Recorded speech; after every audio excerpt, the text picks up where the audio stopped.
السلام علیکم ورحمۃ اللہ وبرکاتہ۔ امید ہے کہ آپ تمام حضرات بخیر و عافیت ہوں گے۔ آپ تمام حضرات کی خدمت میں بہت قیمتی بات لے کر حاضر ہوا ہوں۔ اب اس بات کو شروع کرتے ہیں بغیر تاخیر کیے ہوئے۔ ایک شخص بیماری کی وجہ سے روزہ نہیں رکھ سکتا اور فدیہ دینے کی بھی استطاعت نہیں رکھتا، تو سب سے پہلے تو یہ غور کرنا ہے کہ جو بیماری کی وجہ سے روزہ نہیں رکھ سکتا، یہ بیماری عارضی ہے، ٹیمپریری ہے، یا ایسا مرض ہے کہ جو موت تک پیچھا نہیں چھوڑے، جیسے کہ انتہائی بڑھاپا مرحلے میں چلا گیا تب وہ موت تک پیچھا نہیں چھوڑے۔ تو اب یہ کہتے ہیں کہ بیماری کی وجہ سے روزہ نہیں رکھ سکتا۔ اب یہ کیسی بیماری ہے؟ وقتی بیماری ہے۔ اگر وقتی بیماری ہے تو اس کا وہی حکم ہے جو سفر کا ہے، اور قرآن کریم میں دونوں کا ایک ساتھ حکم بیان کیا گیا ہے۔ فمن کان مریض، جو رمضان میں بیمار ہے، او علی سفر، یا رمضان میں سفر میں، تو دونوں کو شریعت نے یہ اجازت دی ہے کہ بیماری میں روزہ نہ رکھنا چاہے نہ رکھے، سفر میں رمضان کا روزہ نہ رکھنا چاہے نہ رکھے، مگر اسے بیماری ہٹتے ہی، سفر پورا ہوتے ہی جتنے دن روزے نہیں رکھے ہیں اتنے دن کے روزے قضا کرنے پڑتے۔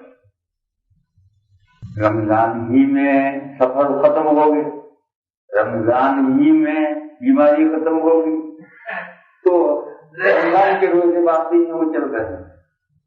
پھر وہ جو 5 دن بیمار رہا یا 5 دن سفر میں رہا، وہ 5 دن گنیں گے عید کے دن کے بعد، 2 3 4 5 یہاں گنیں گے۔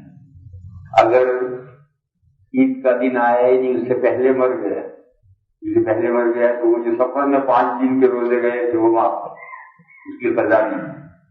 وہ جو بیماری میں 5 دن کے روزے نہیں رکھے تھے وہ معاف، اس کی قضا نہیں۔ اور عید کے بعد میں 3 دن پائے، 2 تاریخ، 3 تاریخ، 4 تاریخ، اور مر گئے۔ یہ جو 3 دن پائے ہیں ان 5 میں سے 3 ہی کی روزہ قضا ضروری ہے۔ بیماری میں جو 5 دن گئے تھے ان میں سے جو 3 دن پائے انہی کی 3 دن کی قضا ہے، باقی 2 دن کی قضا نہیں۔ سفر میں جو 5 دن روزے نہیں رکھے تھے ان میں سے 3 دن پائے، یہ 3 ہی دن کی قضا واجب ہے، اور نہیں قضا کی ہے تو پیچھے میت کی طرف سے فدیہ دیا جائے۔ باقی 5 دن میں سے 2 دن کی قضا ہے ہی نہیں، کیوں؟ اس کے دن نہیں پائے۔ فعدۃ من ایام اخر کا مفہوم یہ۔ تو بہرحال اگر یہ بیماری ایسی ہے کہ جس کی جو امید ہے کہ ہٹ جائے گی، بعض مرتبہ بیماری بڑی لمبی ہوتی ہے لیکن کسی لوگ ہٹ بھی جاتی ہے، امید ہے۔ مثال کیا دوں؟ شوگر پیشنٹ ہے، یہ شوگر کی بیماری کبھی ختم بھی ہو جاتی ہے، اللہ کے فضل سے اچھا بھی رہتا ہے، یا ایسی کوئی اور بیماری بھی ہو سکتی ہے کہ پاسبل ہے، موقع ہے، ایسی مثالیں ہیں کہ مرنے سے پہلے وہ ہٹ جاتی۔ ایسی بیماریوں کے احکام الگ ہیں، اور ایسی بیماری ہے کہ جو موت تک پیچھا بالکل چھوڑے گی ہی نہیں، جیسے کہ انتہائی بڑھاپا، اس کے احکام الگ ہیں، اس کے احکام الگ ہیں، سب کے احکام الگ الگ ہیں۔ ان کو بیان کرنے سے پہلے یہ سمجھنا چاہیے کہ یہ جو ڈاکٹر ہیں غیر مسلم، ان کا کوئی قول معتبر نہیں ہے دیانات میں، یعنی مسائل شرعیہ جو ہیں ان کے سلسلے میں ان کا کوئی قول معتبر نہیں۔ اسی طریقے سے مسلمان ڈاکٹر وہ جو بات کہہ رہا ہے اس سلسلے کے مسئلے شریعت کی جانتا ہے یا نہیں؟ مثلاً روزے کے سلسلے میں ایک مریض سے کہہ رہا ہے کہ تمہیں روزہ نہیں رکھنا چاہیے، وہ روزے کے سلسلے کے مسائل وہ مسلمان ڈاکٹر جانتا ہے یا نہیں؟ نہیں جانتا، وہ بھی جاہل ہے، اس کا قول بھی معتبر۔ مسلمان ڈاکٹر دیندار کا مطلب یہ ہے کہ جس صرف جو مسئلے بیان کر رہا ہے اس سلسلے کے مسئلے اور شریعت کے احکام کی اہمیت جانتا ہے یا نہیں، اس کا ہی قول معتبر ہے، دوسرے کا قول معتبر نہیں۔ مثلا ڈاکٹر یہ کہتا ہے کہ تم رکوع سجدہ مت کرو، سجدے کے بجائے اشارہ کر کے نماز، یہ جو ڈاکٹر کہہ رہا ہے وہ نماز کو سمجھتا ہے نہیں، سجدے کا نماز میں کیا درجہ ہے اور سجدہ کس درجہ ضروری ہے اس کی اہمیت وہ جانتا ہے یا نہیں؟ جو نہیں جانتا وہ تو ذرا بھی جلنے کو منع کر دے گا کہ نہیں سجدہ مت کرو، اشارہ کرو۔ لیکن یہ کہ اشارہ کرنے سے کتنا ضرر ہوگا اور کتنا نقصان ہوگا، شیطان اسے اشارہ کرنے کی اجازت ملے گی یا نہیں ملے گی، یہ مسائل جاننے والا ڈاکٹر ہے، اسی کا قول معتبر ہے، کافر کا قول معتبر نہیں۔ اور جاہل مسلمان ڈاکٹر کا بھی قول معتبر۔ جاہل کا مطلب یہ ہے کہ جس لائن کے نماز کا مسئلہ بتا رہا ہے، روزے کے سلسلے میں بتا رہا ہے، اس سلسلے کے مسائل کو جاننے والا ہونا چاہیے، جاہل کا یہ مطلب۔ یہاں ایک سوال ہے کہ میرا ڈاکٹر جو فیملی ڈاکٹر غیر مسلم ہے، ایسی صورت میں آپ کو خاص اس جزئیے میں رجوع کرنا پڑے گا کسی ایسے مسلمان ڈاکٹر کی طرف جو دین کے مسائل جانتا ہو۔ ٹھیک ہے، آپ کا جو فیملی ڈاکٹر غیر مسلم ہے آپ اسی علاج کرواتے کو منع نہیں کرتے، لیکن آپ کا فیملی ڈاکٹر کہتا ہے کہ آپ شوگر پیشنٹ ہے، رمضان میں روزہ نہ رکھیں، یہ بات آپ اس کی نہیں مانیں۔ اس مسئلے میں آپ کو دنیا میں کوئی ٹورنٹو شہر ہی میں نہیں، دنیا میں جہاں بھی مسلمان ڈاکٹر ہو دیندار، آپ کو اس سے رجوع کرنا پڑے گا کہ میرا یہ مرض ہے اور مجھے اس حالت میں میرے لیے روزہ رکھنا نہ رکھنے کی گنجائش ہے، اور خاص اس جزئیے میں آپ کو مسلمان ڈاکٹر کی طرف رجوع کرنا پڑے گا۔ خیر، یہ میں نے اس لیے کہہ دیا کہ رات ایک دوست مجھ سے کہنے لگے ان کی شوگر 25, 26, 28 تک پہنچ جاتی، کہنے لگے کہ میرے ڈاکٹر نے مجھے سخت منع کیا تھا کہ روزہ مت رکھو، میں نے کہا ضرور رکھوں اور کہا رکھ رہا ہوں اور طبیعت پہلے سے اچھی۔ تو آپ مجھے بتایا تھا کہ میرے اس کی شوگر 28 تک پہنچ جاتی ہے، اس نے کہا ڈاکٹر نے سخت منع کیا تھا کہ روزہ مت رکھتے تمہارے، میں نے ڈاکٹر سے کہا روزہ رکھوں گا چاہے مر جائے، اور کہا میرا آج 2 روزے ہو گئے اور نیند طبیعت پہلے سے اچھی، اور رات میں نے دوا لیے بغیر چیک کیا تو 8 یعنی دوا بھی نہیں لی اور چیک کیا تو کہا 8 تھی میری شوگر روزہ رکھنے کی وجہ سے۔ تو یہ ڈاکٹر روزے کو ہوا بنا ڈالتے ہیں۔ میرا خود اپنا تجربہ ہے، رمضان میں شوگر کی دوا بھی کم لینی پڑتی ہے اور شوگر کنٹرول میں بھی زیادہ رہتی ہے، بلکہ روزہ تو شوگر کا ایک مستقل علاج ہے۔ اگر آپ مہینے میں 5-7 روزے رکھے، شوگر پیشنٹ اگر مہینے میں 5-7 روزے رکھے تو آدھی دوا سے زیادہ فائدہ ہے، میرا اپنا تجربہ ہے۔ اور یہ ڈاکٹر لوگوں کو دھوکہ دیتے ہیں، تم شوگر ہو سکتے روزہ نہیں رکھ سکتے، تم روزہ نہیں رکھ سکتے، تم ایسا بھوکے نہیں رہ سکتے، تم ایسا ہو، یہ سب غلط ہے۔ میرا اپنی ذات پر بھی تجربہ ہے اور لوگوں پر بھی تجربہ ہے، آپ کا ہی قصہ سنا تھا۔ اس لیے میں نے کہا کہ اب یہ کافی ڈاکٹر وہ کیا جانے کہ روزہ کیا ہے اور روزے کے دین میں شریعت میں اہمیت کیا ہے، کس وجہ میں روزہ نہ رکھنے کی اجازت ہے، کیا یہ بیمار روزہ مت رکھو، شوگر پیشنٹ روزہ مت رکھو۔ اس لیے پہلے تو یہ مسئلہ سمجھ لو کہ مسائل میں کافر ڈاکٹر کا تو قول معتبر ہے ہی نہیں، مسلمان ڈاکٹر بھی اگر جاہل ہے اس کا قول معتبر نہیں۔ وہ مسلمان ڈاکٹر جو اس لائن کے مسائل جانتا ہو، نماز کے مسائل، نماز کا مسئلہ بتاتا ہے تو نماز کیا ہے، نماز میں کون سے ارکان فرض ہیں، ان کی کیا اہمیت ہے، اس سے وہ ڈاکٹر واقف ہے۔ روزے کا مسئلہ ڈاکٹر بتاتا ہے تو روزہ کیا چیز ہے، اس کی شریعت میں کس درجہ اہمیت ہے، کون سے روزوں کا کیا درجہ ہے، روزہ نہ رکھ کر اس کا الٹرنیٹو پر اختیار کرنے کی اجازت کب ہے، یہ سب دین کے مسائل سے جو مسلمان ڈاکٹر واقف ہے اسی کا قول معتبر ہے، دوسرے کا قول معتبر نہیں۔ خیر، اس کے بعد سمجھو بیماریاں 3 قسم کی، ایک تو ہے ٹیمپری جس کے احکام لوگ جانتے ہیں، ایک ہے لانگ ٹرم اس کے احکام لوگ نہیں جانتے، اور ایک وہ جس کا ساتھ موت پر چھوٹے گا۔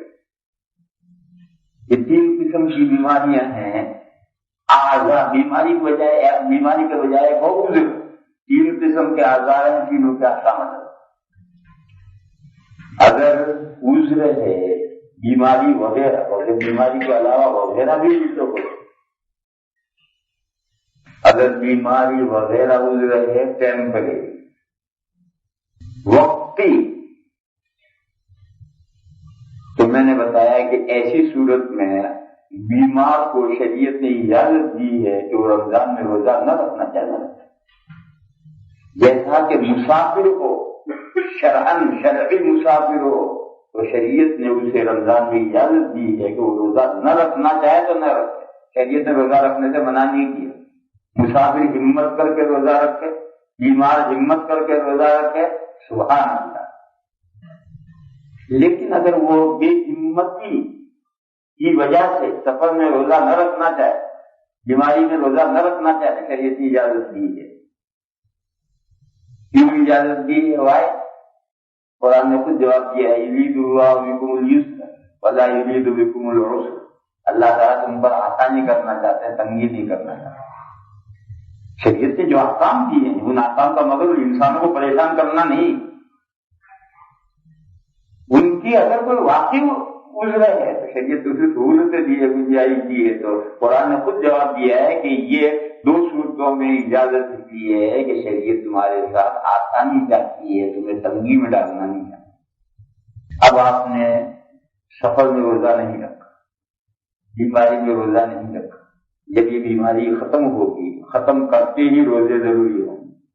سفر پورا ہوگا، سفر پورا کرتے ہی روزے ضروری ہوں گے، اور سفر میں جتنے دن گئے ہیں، بیماری میں جتنے دن گئے ہیں، ان کے بدل الٹرنیٹو دن ملیں گے تو ان کی قضا واجب ہوگی، اور نہیں ملیں گے تو قضا واجب نہیں ہوگی۔ یہ بہت باریک مسئلہ ہے، جلدی سے نہیں سمجھ سکتا۔ ایک مثال سے سمجھو، ایک آدمی رمضان میں بیمار پڑ گیا، اسے 3 روزے نہیں رکھے، سفر میں چلا گیا، 3 دن سفر میں رہا، اس نے روزے نہیں رکھے، پھر گھر آ گیا، تند بیماری ٹھیک ہو گئی، روزے شروع کر دیے۔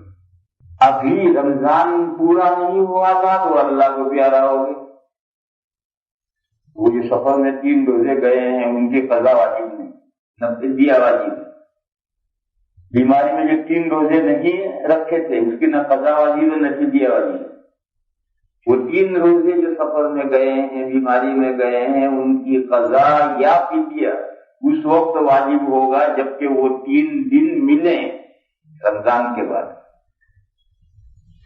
1 دن ملا، 1 دن کی قضا اور فدیہ، 2 دن ملے تو 2 دن کی قضا اور فدیہ۔ قضا آدمی موجود ہے تو قضا کرے گا، اور قضا نہیں کر سکتا ہے تو پیچھے وہ فدیہ ہے۔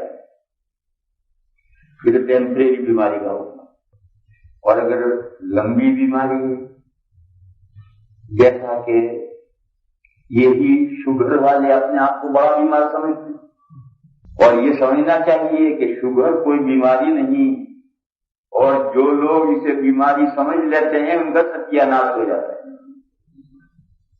باقی یہ شوگر کوئی بیماری نہیں ہے، یہ ایک علت جو لگ جاتی ہے، اور جب بھی کوئی علت لگ جاتی ہے تو پھر کیئرفل زندگی گزارنی ہے۔ ذرا بے احتیاطی کرو گے نقصان پہنچے گا۔ ایسا سمجھو جیسے ایک آدمی کا نزلوی مزاج ہے، تو اب یہ کوئی بیماری نہیں، یہ علت جو لگی ہوئی ہے، اس کا مزاج نزلوی ہے، اسے احتیاط کرنی، ٹھنڈے پانی سے غسل نہیں کرنا، ٹھنڈے پانی سے وضو نہیں کرنا، ہوا میں نہیں سونا ہے، کوئی ٹھنڈی کی دہی وغیرہ نہیں کھانی ہے، یہ سب اس کو یہ احتیاطیں ضروری ہے کہ اس کا مزاج نزلوی ہے، اور وہ کیئرفل زندگی گزارے گا تو کوئی بات نہیں۔ اور اگر بے احتیاطی کی، ہوا میں سو گئے، ٹھنڈے پانی سے نہا لیے، دہی وغیرہ اڑائے، نزلہ پکڑ گئے۔ اب نزلے نے جب پکڑ لیا اب کیا بیماری؟ باقی وہ کوئی بیماری نہیں، نزلوی مزاج نہ کوئی بیماری نہیں۔ اسی طرح سمجھو شوگر پیشنٹ ہونا یہ کوئی بیماری نہیں، یہ علت۔ بے احتیاطی سے شوگر ہائی ہو گئی یا لو ہو گئی اب ہے بیماری۔ ہائی ہو گئی یا لو ہو گئی تو بیماری ہے، اور اگر کنٹرول میں ہے کوئی بیماری نہیں۔ جس حال میں شوگر کنٹرول میں ہے اس حال میں جو لوگ اس کو بیماری سمجھتے ہیں ان کا ستیہ ناش ہو جاتا ہے۔ ہر وقت دماغ کا ٹینشن، یہ شوگر ہے، یہ شوگر ہے، یہ شوگر ہے، یہ شوگر، کیا آفت ہے؟ جب اس میں پرندے کا نام ہے شوگر، مجھے شوگر ہے، یہ شوگر ہے، یہ جو ہر وقت دماغ میں ٹینشن ہے وہ آدمی کا ستیہ ناش کرتا ہے۔ میں خود اپنے بارے میں تجربہ رکھتا ہوں، تجربے کی بات کہہ رہا ہوں، ایسے میں دوسری کی سنی ہوئی نہیں کہہ رہا، میں خود شوگر پیشنٹ ہوں۔ اس لیے جو حضرات یہ ذہن میں سوچ لو کہ یہ کوئی بیماری نہیں،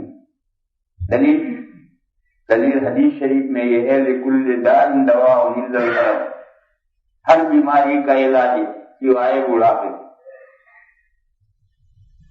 شوگر کا کوئی علاج دنیا میں کہیں ہے؟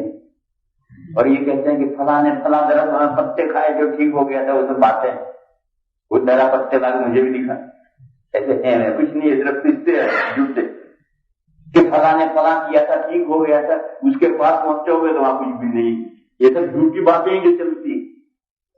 ہوتا کیا ہے؟ وقتی طور پر کنٹرول میں آ جاتا ہے، اور جب احتیاط زندگی گزارے گا کنٹرول میں رہے گا، پھر بھی احتیاط کرے گا پھر شروع ہو جائے گا۔ تو بہرحال اس کا کوئی علاج نہیں، جیسے نئی مزاج اگر کوئی ہے اس کا کوئی علاج نہیں، وہ تو اس کا مزاج جو ہے نئی وہ زندگی بھر رہے گا۔ اسی طریقے سے یہ شوگر ہے، اس دنیا میں کوئی علاج نہیں ہے کیونکہ بیماری ہی نہیں ہے، یہ تو علت ہی جو لگ گئی۔ اور بیماری ہوتی حدیث میں ہے کہ ہر بیماری کا علاج ہے، چاہے لوگ انسان اس علاج کو جانتے ہو یا نہ جانتے ہو، باقی ہر بیماری کا علاج ہے لکل داء دواء۔ اس سے معلوم ہوا کہ یہ ایک علت ہی جو لگ جاتی ہے، اور اس کو لوگ ضرورت سے زیادہ اس کا دماغ پر بوجھ چڑھا لیتے ہیں، اور بوجھ چڑھا کر کے کافر ڈاکٹر کے کہنے پر روزے چھوڑ دیتے ہیں کہ میں تو شوگر پیشنٹ ہوں، فدیہ دوں گا، روزہ مجھ سے نہیں رکھا جاتا۔ یہ سب غلط ہے، یہ شیطان کا اور ڈاکٹر کا فریب ہے۔ میں نے ساری تفصیل اس لیے کی، اور یہ میرا تجربہ ہے کہ روزے سے زیادہ شوگر میں کوئی چیز مفید نہیں ہے۔ اگر ہفتے میں آپ 5-7 روزے رکھ لیں، آدھی دوا کا کام روزہ کرتا ہے۔ اور رمضان سے پہلے صورتحال، میری صورتحال رمضان سے پہلے تھی، احتیاط بہت کرتا رہا، دن میں 3 مرتبہ دوا لیتا تھا، اور پھر بھی قابو میں نہیں آتا، رات میں 10 مرتبہ پیشاب کرنے اٹھتا ہے۔ روزے شروع ہو گیا، الحمدللہ کیوں دوا بھی کم کر دی میں نے، اور وہ ہلکے ہو پڑ گئے۔ تو اس لیے اس مسئلے کو سمجھو۔ پہلے لوگ مجھ سے کہتے تھے میں روزہ نہیں رکھ سکتا ہوں، یہ شوگر ہے، میں کہتا ہوں ٹھیک ہے مطلب، لیکن جب میں خود اس بیماری میں آیا تو معلوم ہوا کہ یہ تو ڈاکٹروں کا چکر ایسی بیماری ہو سکتی ہے کہ جو لمبے وقت تک رہے اور پھر اتفاقاً ٹھیک بھی ہو جائے۔ اللہ کے فضل و کرم سے ایسے واقعات پیش آتے ہیں کہ وہ بیماری ٹھیک بھی ہو جاتی ہے۔ ایسی بیماریوں کا حکم یہ ہے کہ اگر ایسی بیماری سے روزہ نہ رکھ سکے تو روزہ چھوڑ دے گا اور فدیہ دے گا، مگر فدیہ کب دے گا؟ موت تک یہ عذر باقی رہے نہ ہٹے تو فدیہ دیتا ہے، اور اگر موت سے پہلے یہ عذر ہٹ گیا اور جتنے روزے گئے ہیں اتنے دن تندرستی کے مل گئے تو پھر اس کی قضا ضروری ہے، فدیہ کافی نہیں۔ یہ مسئلہ حج کا بھی وہی ہے، ایک آدمی حج کرنے سے معذور حج نہیں کر سکتا تو حج بدل کے لیے بھیج سکتا ہے، اپنی زندگی میں حج بدل کے لیے بھیج سکتا ہے، مگر شرط یہ ہے کہ موت تک یہ عذر رہے، اور اگر موت سے پہلے عذر ہٹ گیا اور خود حج کرنے کے قابل ہو گیا، وہ جو حج بدل کروایا تھا وہ ناکافی ہے، خود حج کرنے جانا چاہیے، وہ جو حج بدل کروایا وہ نفلی حج ہو جائے۔ ایسے ہی ایک آدمی نے ایک ایسی بیماری کی وجہ سے جس سے کوئی امید نہیں تھی اس سے پیچھا چھوٹے، اور وہ ہر رمضان میں روزے نہیں رکھتا تھا اور فدیہ دیتا، اللہ نے شفا عطا فرما دی اور ٹھیک ہو گیا۔ 3 رمضان کے جو اس نے فدیے دیے ہیں وہ نفلی خرچ ہو گیا، وہ 3 رمضان کی قضا کرنی ضروری۔ یہ بہت فدیے بیکار نہیں، وہ فدیے نفلی خیرات ہو گئی۔ بیکار کا مطلب یہ کہ وہ روزوں کا عوض نہیں، وہ جتنے 3 مہینے کے روزے فدیے دیے ہیں وہ روزے پھر رکھنے ضروری، اور اگر نہیں رکھے تو مرنے کے بعد پھر دوبارہ ان کا فدیہ دینا ہوگا، اس کا فدیہ دوبارہ دینا ہوگا، کیوں؟ اس کو استطاعت ہو گئی قضا رکھنے کی، اور اس نے استطاعت کے بعد قضا نہیں رکھی اور مر گیا تو پھر اس کو دوبارہ فدیے دینے ہوں گے، وہ فدیے میں کر گئے۔ اور ایک تیسری صورت یہ ہے کہ ایسا گزرے ہے، ایسی بیماری ہے جس کا ساتھ موت تک رہنا ہے، وہ ہٹنا ہی نہیں، جیسے کہ انتہائی بڑھاپا، وہ جوان ہو جائے بڑا مشکل، کوئی کشتہ کھا لے، کشتہ کھا لے گا تو وہ خود ہی کشتہ ہو جائے گا، مارا ہو جائے گا۔ اس کا مسئلہ یہ ہے کہ وہ رمضان کے روزے نہ رکھے اور ہاتھ کے ہاتھ فدیہ دیتا ہے، ہاتھ کے ہاتھ فدیہ دیتا رہے، کیونکہ منگوزر تو ہٹنے کا ہی نہیں۔ اور اگر ہاتھ کے ہاتھ اس نے نہیں دیا ہے تو وصیت کرنی ضروری ہے، اس کے ترکے کے تہائی میں سے فدیہ دیا جائے۔ اگر وصیت نہیں کی ہے تو ورثہ کو ترکے میں سے یا اپنے جیب سے اس کا فدیہ ادا کرنا چاہیے، ضروری نہیں۔ ضروری تو کب ہے جب وہ وصیت کر کے مرے، تو اس کے 1/3 ترکے میں سے وہ فدیہ ادا کرنا ضروری ہے۔ بہرحال یہ بہت باریک مسائل ہیں، شاید آپ حضرات کے قابو میں سارے مسئلے نہ آئے ہوں، ذہن میں ڈال لو، جب ضرور پڑے پھر رجوع کیجیے کچھ۔ ان کا جو سوال ہے اس کا جواب تو اتنا ہی ہے کہ اگر وہ بیمار ہے اور ایسی بیماری ہے کہ جس کی وجہ سے شرعاً فدیہ لینے کی اجازت ہے تو وہ روزہ نہیں رکھے گا، فدیہ لے گا۔ اور غربت کی وجہ سے فدیہ بھی نہیں دے سکتا تو پھر فدیہ مؤخر کرے۔ ان کا مسئلہ یہ ہے کہ آدمی غریب ہے تو فدیہ مؤخر کرے۔ اس کی مثال ہوائی جہاز میں سفر کر رہا ہے یا ریل گاڑی میں بس میں سفر کر رہا ہے، نماز پڑھنے کی کوئی شکل نہیں، نماز مؤخر کرے، قضا کرے۔ جب پلین سے اترے گا، بس میں سے اترے گا، چاہے وقت ہو یا وقت نکل گیا، اس وقت وہ نماز پڑھے۔ ایسا ہی مسئلہ یہاں ہے کہ روزہ رکھے گا، بیماری کی وجہ سے نہیں رکھ سکتا، فدیہ دینے کی بھی استطاعت نہیں، مؤخر کرے گا کب تک اللہ تعالیٰ چاہ پیسے اسے عنایت فرمائے اور فدیہ دینے کی اس میں استطاعت ہو جائے، اس وقت فدیہ دینا ہے۔ اور ایک روزے کے فدیے کے بقدر استطاعت ہو گئی، بس ایک روزے کا فدیہ ادا کرنا واجب۔ ایک پورے مہینے کے روزے گئے ہیں، پورے مہینے کے روزوں کا فدیہ مثال کے طور پر $100، $3.5 ایک روزے کا فدیہ سمجھو تو $100 ہاتھ میں آنے ضروری نہیں، $3.5 $4 آ گئے، ایک روزے کا فدیہ واجب ہو، 8 آ گئے، 2 کا فدیہ واجب ہو، 12 آ گئے، 3 کا فدیہ واجب ہو۔ پھر فدیہ ادا نہیں کیا، پان کھا کے ختم کر دیے، $1.5 کا پان آتا ہے، پان کھا کے وہ پیسے ختم کر دیے، کسی کو دے دیے، خرچ کر ڈالے، تو فدیہ واجب لازم رہ جائے گا۔ اور پہلی صورت میں جب فدیے کی استطاعت ہی نہیں ہوئی کہ اللہ کے نہیں پکڑا جائے گا، روزہ رکھنے کی استطاعت نہیں رکھتا، مطلب فدیہ تو فدیے کی بھی استطاعت نہیں رکھتا، مؤخر کرو۔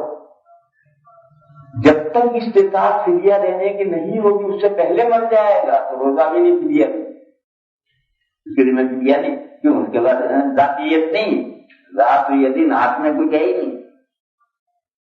لیکن فدیے کے بقدر مال آ گیا، ایک روزے کے فدیے کے بقدر آ گیا، اب اس کا فدیہ ادا کرنا ضروری ہے۔ اب اگر یہ فدیہ نہیں ادا کرے گا، مال ادھر ادھر اڑا دے گا تو فدیہ واجب ہے۔ اس کی مثال ہے ایک آدمی کے پاس حج کے بقدر پیسہ آ گیا، حج فرض ہو۔